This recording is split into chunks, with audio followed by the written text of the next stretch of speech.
والے ہیں وہ صدیوں سے شرک کے ماحول سے نکل کے آئے.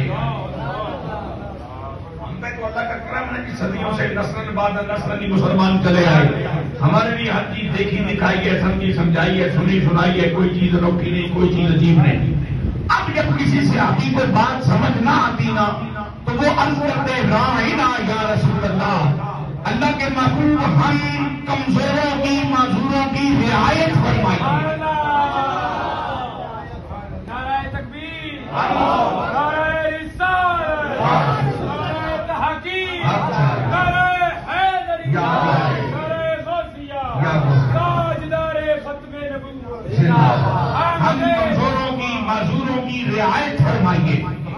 کیا مانے اپنا کہا پھر دوہرائیے, ارشاد دوبارہ ہو.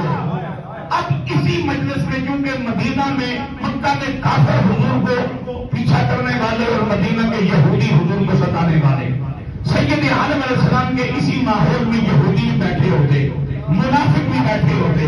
اور یہودیوں کا ہاں یہ جو رائنا کا لفظ ہے یہ ہلکا لفظ تھا, حقارت والا لفظ تھا, جس کے ان کی لغت میں معنی بنتے ہیں اے بکریاں چرانے والے. انہوں نے چونکہ ان کے دل میں بغض تھا حضور کا, اور آج بھی بغض ہے.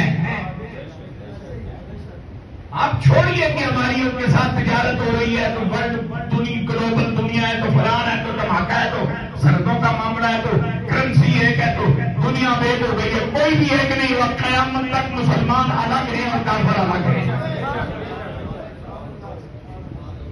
اب مسلمان الگ ملت ہیں اور کافر الگ ملت ہیں.